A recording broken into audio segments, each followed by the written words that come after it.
Hi everybody, it's Carrie again. Um, Today I just kind of wanted to go through a briefing on the love letter that I had made a video in a couple weeks ago. It's somewhat of an update, but I also I've kind of gone through the letter and decided what I should share and what I should still keep private for the time being. I should let you know that the man who wrote the letter I have been in touch with, and he's perfectly fine with me doing these update videos at this time. So, and I'll go into more of that towards the end of the video, how that all came about. But because this letter really was his truth, um, I didn't know how much I should express of it. He's actually very impressed um, that I did bring it up and is more than happy to he wants to hear, what I have to say about it. So, and not face to face right now, but he's more than happy to watch the videos and see what transpires. So this is the way we're going to do it, I guess. Um, First of all, what's in the letter? Um, One thing that he really highlighted on was we had known each other from childhood. Okay, so this is somebody I've known almost my entire life, um, since I was a young child. And I would guess you could say we were friends off and on. Um, More, I don't know, maybe, I don't know. There was off and on. There were big gaps of time, but that was my fault. That's completely on me, not on him. He always wanted to be my friend. He just never pushed it. So I wasn't aware of a lot of things because he never made it known. I think he kind of did, but I just wasn't paying attention. That's a good way to put it. I wasn't paying attention to him enough to see it. So one of the things that he definitely expressed in the letter is how faithful he was to me. Whether a friend, which is really all we ever were. Um, we never had this boyfriend girlfriend exclusive relationship. Okay, um, but we always had some kind of relationship, and I would say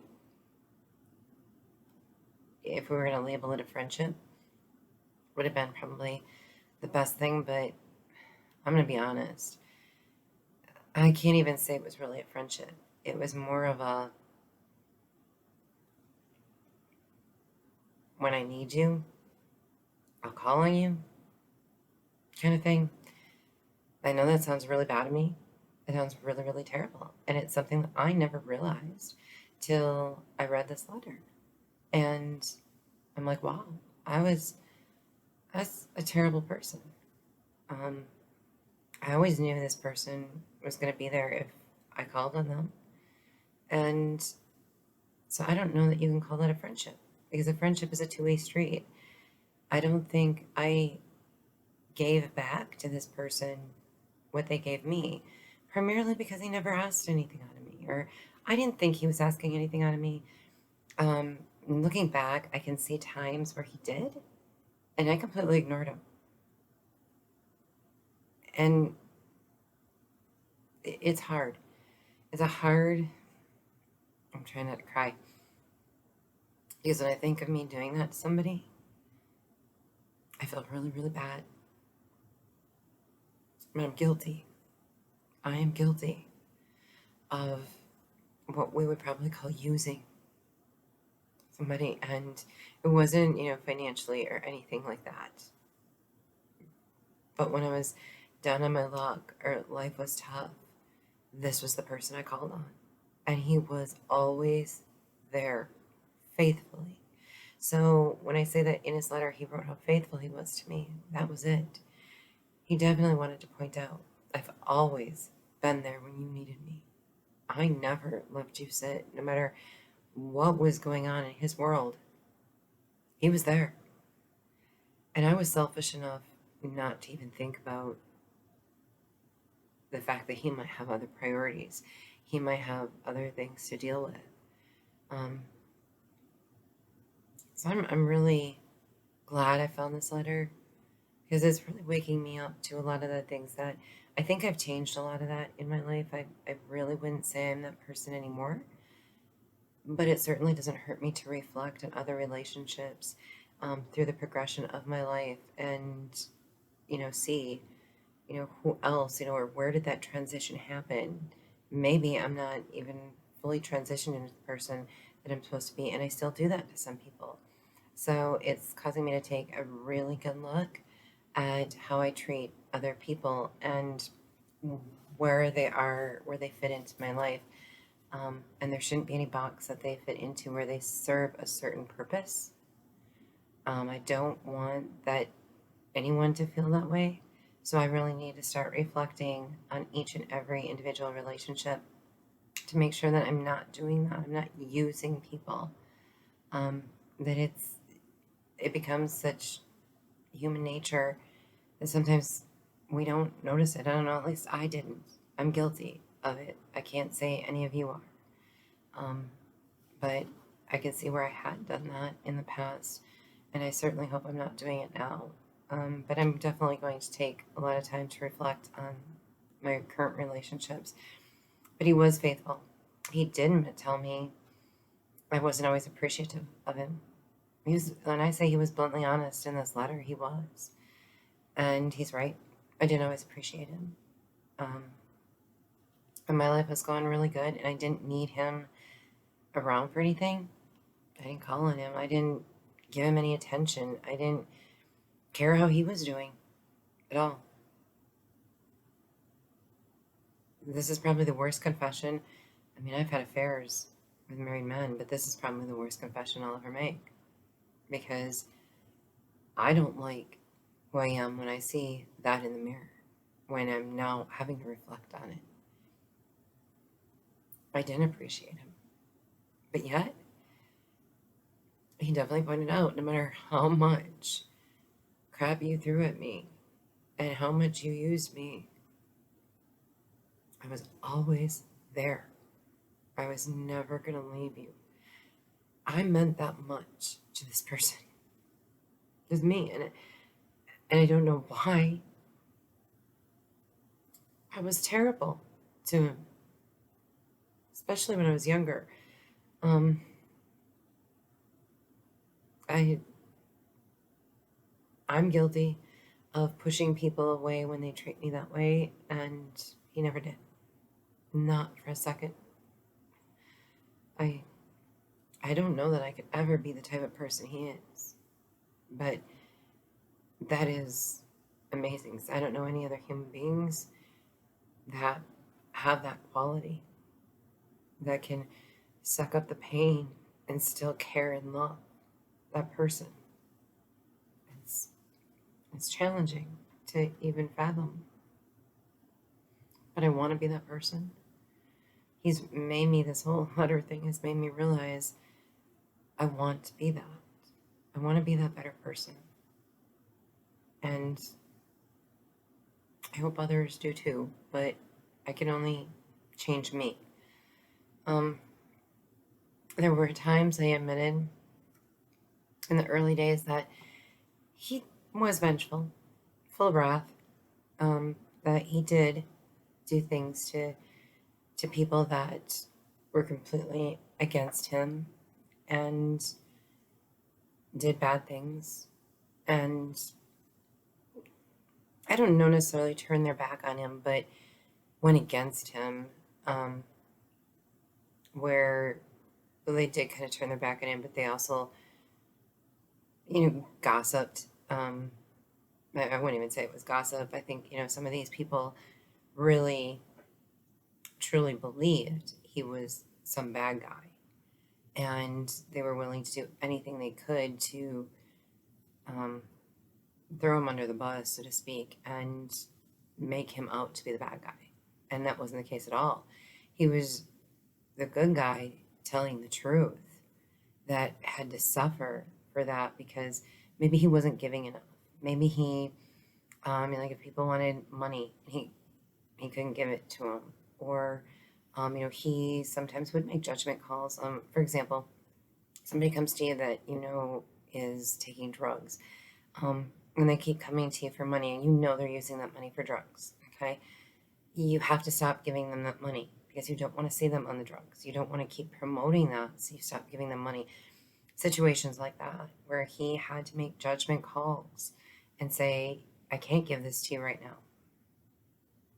Not that they don't deserve it, but then when stuff like that would happen, and they would go after him, they'd turn on him. And, he was full of wrath and he fought back. And I don't think there's a battle he didn't win, to be honest with you. He's very smart. Probably the smartest person in the world. And not just like book smart. Like he can evaluate a situation. Like he knows everything already. Like, that intuition, and I have a really strong intuition where it's like, oh, I can see something coming, I can feel it, I can sense it. That's like automatic in this guy. He knows. He knows things before they're gonna happen. He knows when people are using him. And most of the time he doesn't care. It's not like he wanted to throw those people out of his life, but sometimes he had to. And we do. Sometimes, even on a daily basis, we have to evaluate our relationships with people and say, this is not healthy, this is not good. Maybe, someone, and honestly, the only people he X'd out of his life were those that I would say were kind of like demon possessed or really had that much hate that he would have to kind of erase them from his life and not ever let them back in because they were that awful. And I can't blame him. Those things, in order for him to be as successful as he is right now, he did have to pick and choose those that were in his life. But usually, well, I should say always, I will say always, and it was always from what I can recount and from what I know now, those who wanted to be in his life, he took in. Even if you did something bad to him in the past, but you came to him now. And if you could admit what you did and he could see you're a changed person, gladly, he'd take you back into his life.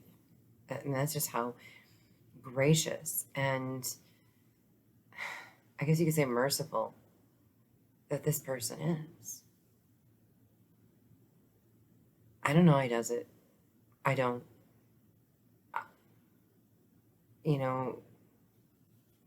But there was a point in his past where I guess you could say it's forgiving. He's a very forgiving person. But in his past, that wasn't always there. He wasn't always forgiving. I know how forgiving he is now because of, my current relationship with him, which is fresh and new, let me tell you. So, I'm sure I have a lot more to learn. And I'm just speaking on what I know of now. If that changes in the future, by all means, I'm going to make a video on it. But from what I know now, very forgiving. But I cannot say he was always that forgiving. In the early years, like I said, he would X people out, and there was no coming back. Yeah, that was the person that I kind of knew. I did know him, I think, during the forgiving transition. Excuse me, got a frog in my throat. But, and I can see it now. I can see the change of things. And that was because he knew that he would lose too many people in his life if he kept going on the path he was going by just Xing people out, dismissing them, blocking them, gone. And so there did come a point in time when I knew him that he had to create kind of I guess you could say, alter image, another persona of himself that was able to start forgiving and showing compassion and being there for people. It's kind of weird when I look at it now and I see it through a different perspective, through this new lens, so to speak. I don't know how he did it because it was like day and night, but he did it. Um, I know he's said that he had gone through a lot of pain before he came to that. Anger, tears, um, just feeling like he's losing too much by holding on to that. And he finally had to say, well, I have to forgive these people and hope and pray they'll come back into my life as changed people and they'll accept me. I was like, what? Why would you want them to accept you? They're the bad people. They're doing bad things. You want them to accept you. And of course, he's only going to accept them in my life if they're not doing bad things. They're probably still going to screw up once in a while, but gladly, I want them in my life if they're changed, if they can be forgiving, if they can be compassionate, if they can start showing those qualities, even though they're going to mess up, gladly he would want them in his life.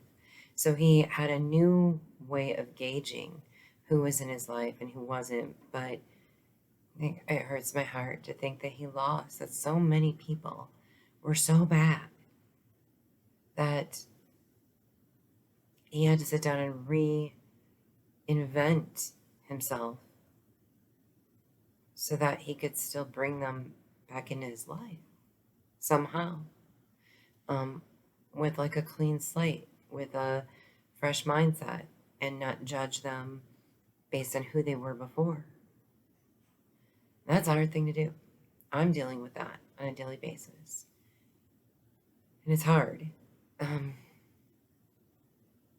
It's really hard because there's a level of trust that comes with that. And trust isn't an easy thing to just hand out. But basically, it was as if he was winning the internal battles. And by starting to change who was in his life and who wasn't, and re-allowing people in, and having grace and mercy and compassion to a very high degree, he helped other people win their internal battles because they knew if they wanted to be part of his life. And as he was growing in this ladder of success, in many people's eyes and lives, that did start to change the opinion of him to many people. And some wanted to follow his example to be in his circle, so to speak.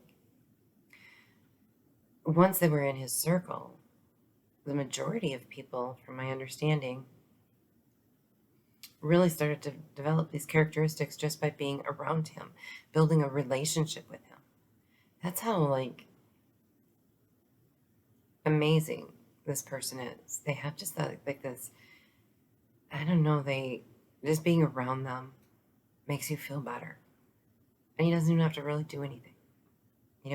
He can sit there and not say a word. You could talk for hours. And he will just take it in, let you talk, not necessarily give you any advice. I mean, he's kind of like what you want from him, he'll provide. Advice is the type of thing where you might not get it from him right away. He may want to contemplate that situation, or he knows that giving the advice that he has to give at that point in time is not going to help you. That there is a time and a place for what he has to say, and he's not going to change his mind on what he has to say. He'll tell you when the time is right. So out of nowhere, all of a sudden, a conversation you had years ago, he could come forth with that answer. And it's like, and he doesn't forget anything. He's got this amazing memory.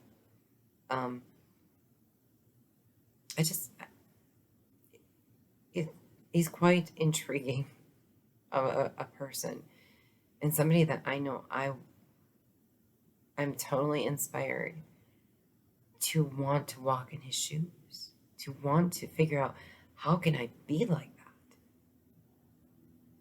that. course, I'm not going to tell you who he is now until he tells me it's okay to release his name, because he's a very powerful person. He's an extremely successful person. Um, has the greatest heart, and I don't know that he's afraid of being taken advantage of or anything like that. I don't think you could take advantage of him, in all honesty. That's how high on the human spectrum he is to some people. Now, because of when you're in a place of power, and especially as much power as he has, there is a lot of hatred and people who are not going to be on your side. In America, the best way to put it is think of Trump and Biden. Okay, the people and their war in politics, with which side to be on. So it's kind of a power struggle like that, where there are other people that are just as powerful, and people take sides. So it's not like he doesn't have the hate and the vengeance and all of this coming at him. He definitely does, and through it all, he still has a heart of gold. I I would never want the kind of power he has. I would never want the success that he has, because I don't know how he's doing it.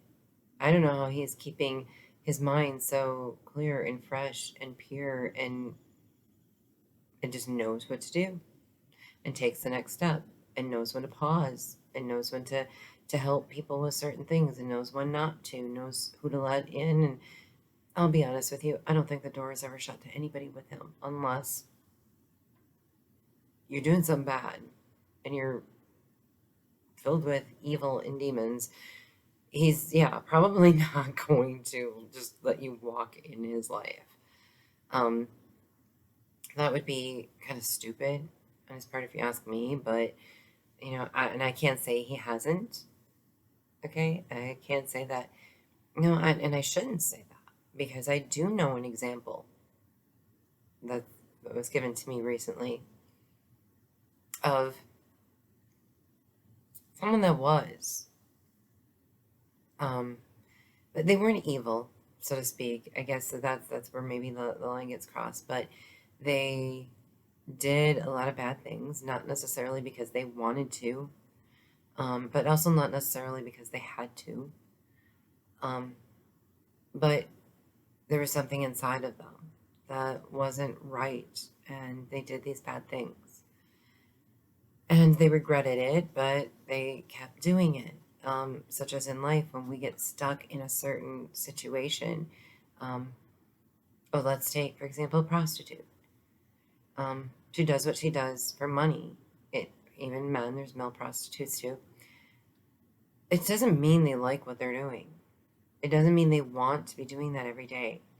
But they know they need to make a certain amount of money. They know they need to support a certain lifestyle. So they do what they have to do, which is something bad. Not completely evil.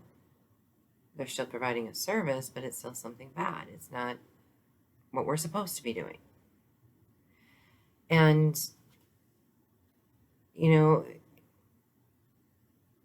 I don't think any of these people that are on the streets prostituting themselves really, really want to do that. Like, oh, that's their dream job. I would hope not anyway, but I highly doubt it. But they've gotten themselves in a situation where that's what they have to do. That's a good example of this situation that I'm referring to, is this person that he took in that was in a situation like that, but they wanted out. They didn't know how. They had no other options. And he came across them one day and took them in and helped clean them up and gave them a new life, a whole new life. It didn't cost him a penny, not one penny. And I'm praying that someday, well, I know he will allow me to share this story, but it's not just him that's involved. So when the day comes where I can truly share that story, I'm excited about it, because he showed me a new way to help people that doesn't cost you anything. that um, helps you redefine what helping somebody really is and how to make certain judgments on that. I mean, he's wise. I know nobody wiser at this point after starting to talk to him again. And then I thought back and I thought he always was smart. Now he's amazingly wise.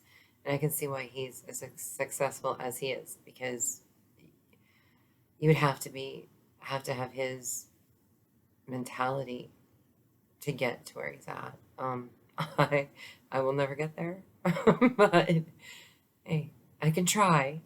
Every day I can get a little closer, but I will never get to this level of standing. Trust me.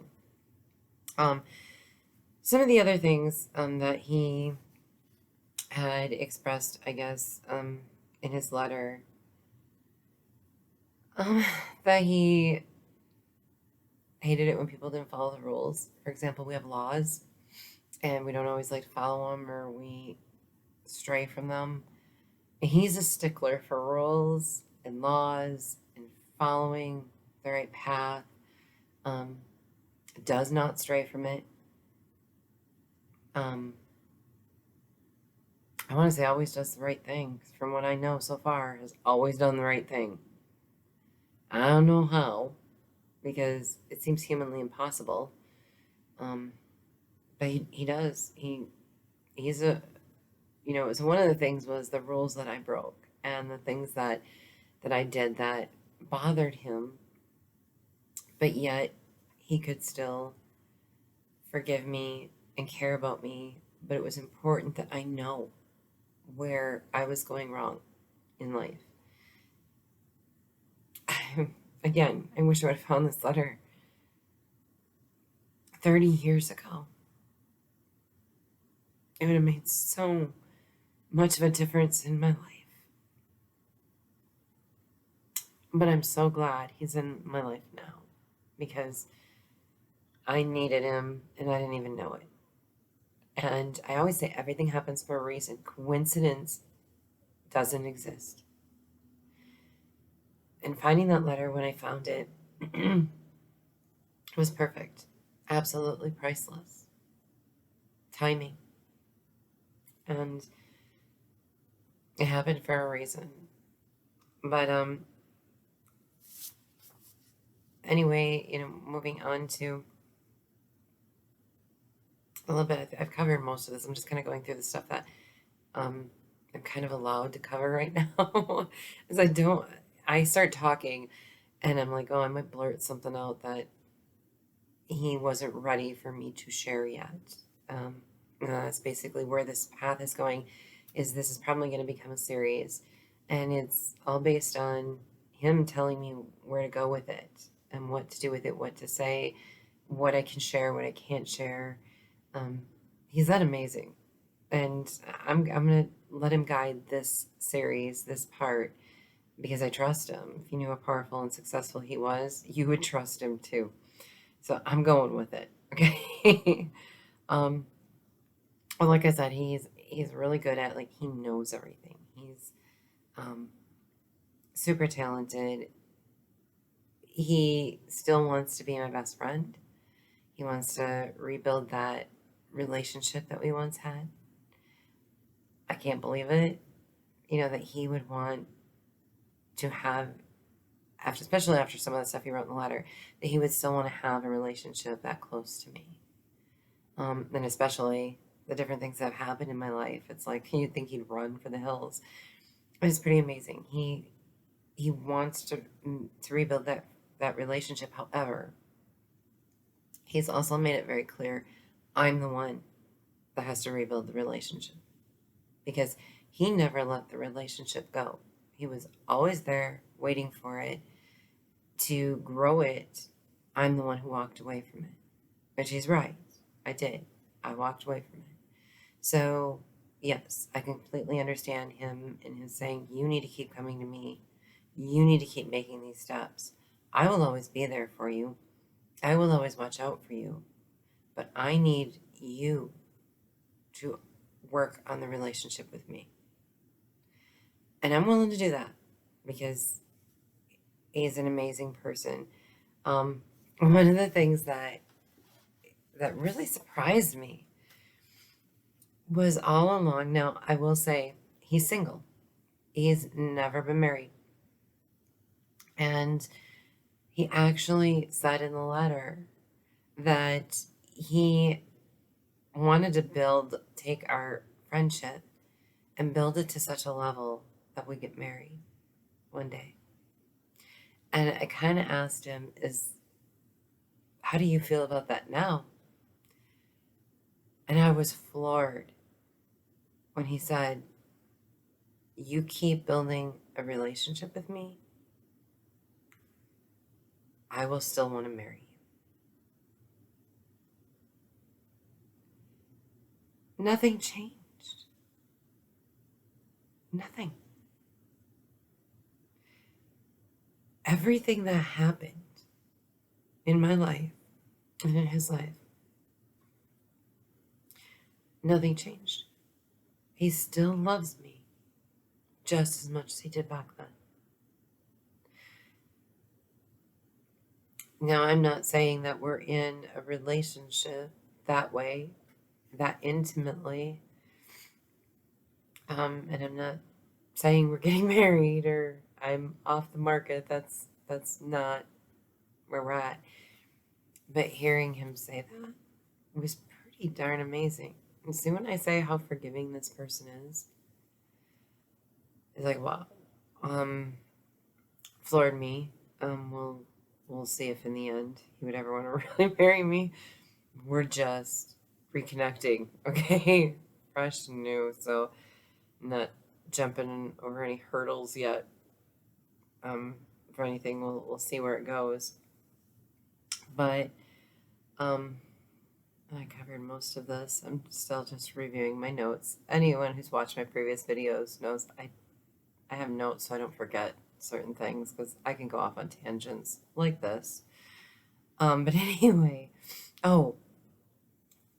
he claims this, and as far as I know, he's true. He's never told a lie. Never told a lie. No matter what the consequences of his actions were, he always told the truth. And that he's always been a stickler on. And again, that comes from his following the rules, doing the right thing. Even if it was something bad, and he would tell the truth. And he expects that out of the people in his life as well. So I guess I can never tell a lie. I do. Be like Pinocchio, my nose will grow. My nose is big enough already. I don't need it to grow anymore. Not that I'm getting any plastic surgery. It's my nose is fine just the way it is. But I don't need a bigger nose. But anyway. Okay, why do I tear up all the time? This is so pathetic. Let's see, did I skip anything else? No, that's pretty much it. Just that we've agreed to kind of start over. And he's given me a fresh slate. That, yeah, it's the person you were before, let her go. Become somebody new. Be the new you. Be the good you. Follow the rules. Don't tell lies. Build relationships with people in the right, healthy ways. And, of course, he's given me much more advice on some other rules, which I'll share in the future, but he's like, you have a fresh slate, and the main thing was that I think the reason he gave me that was because I went to him with my burdens of how bad I felt and the things that I could tell from his letter that I did wrong, and some parts of me that I still want to change that I can see never changed because I never looked at it through his view, his perspective. But now seeing his perspective is different. And just knowing him, I feel different. because he is that inspirational to drive me to be different, better, to be a better person. So here I was thinking I was doing pretty darn good. I wasn't. I mean, make no mistake about it, he put me down to the bottom and basically did let me know I was unworthy of his friendship. I didn't deserve his friendship. And he was right, though. Now, that sounds arrogant. It sounds like, why would you want to be friends with somebody who demeans you like that? Only reason is because everything he pointed out was true. And he's right. He is a better man, a better person than I could ever be.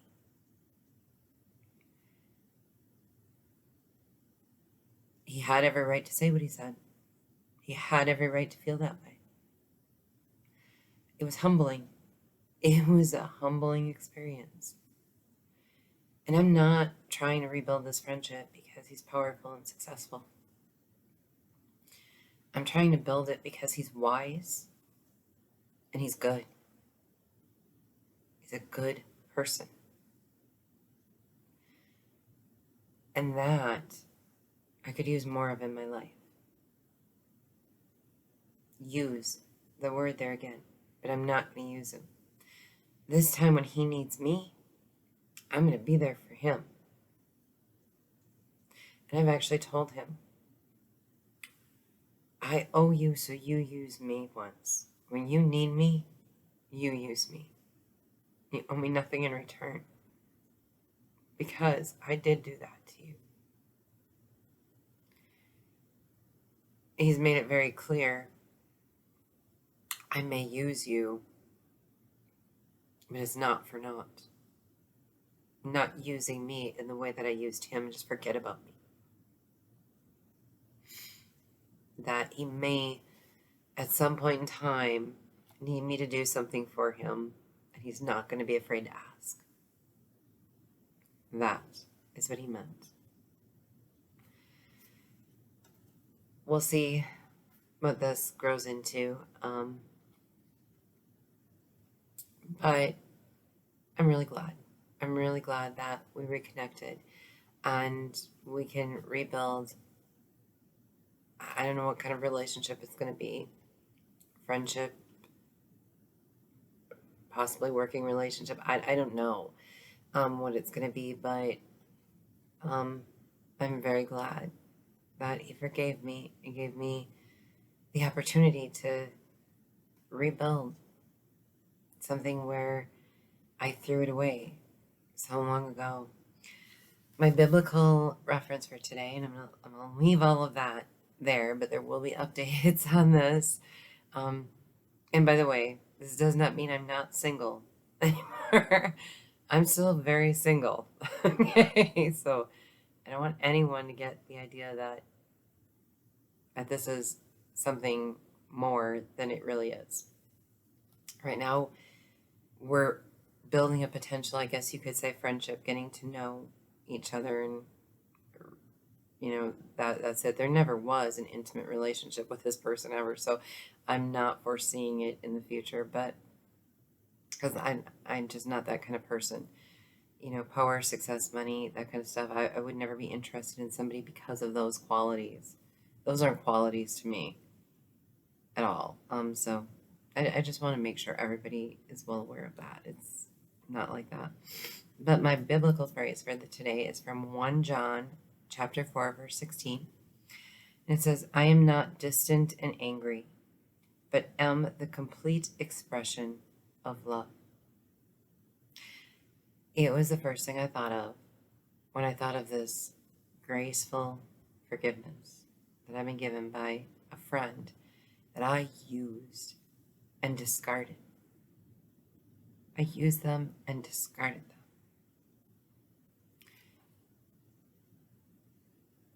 I've been upset because some people did that to me in my life. For example, my second husband. Granted, he tried to kill me, so there's a little more to that. But I still felt all this anger towards him is he used me and discarded me like trash. And now I'm reminded, this person I used and discarded like trash. And when I went to them and begged kind of for forgiveness, I guess you could say, which I didn't have to do a whole lot of begging. He just forgave me. As long as I was willing to admit my wrongs, he forgave me. It's that simple. But I am not distant and angry. He wasn't distant. He wasn't angry. He was happy to see me. He was excited that I wanted to even have a conversation. And he's like, I've reached out to you many times or tried to, and I could never reach you. So I don't know, if it was changing phone numbers, addresses, like what the situation was. We haven't discussed that in great detail. But he was never distant, and he was never angry with me. But I am the complete expression of love, and I would say he is the complete expression of love. What he's shown me is love in such a pure form that I can only hope to be that loving to people who have done me wrong. It's not easy. He makes it look like a piece of cake, like, no problem. I have a lot of growing to do. A lot. And thanks for taking this journey with me. And we'll see what happens next in the love letter. I don't know how many videos this is going to be. I don't even know what this is going to be. Like I said, I'm going to ask for advice on whether I should contact him or not. I didn't know what to expect, but I think this is going to be a good journey, and I'm excited to share it with you guys.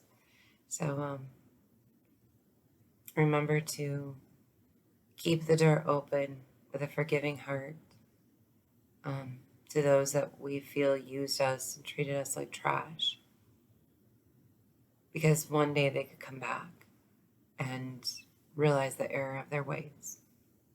And it's important that we still keep our hearts and our minds and our souls open to forgive them when they're humble enough to come to you. All right. That's all I have to say for now. I hope you all have a wonderful day, evening, whenever you're watching this. And I love y'all.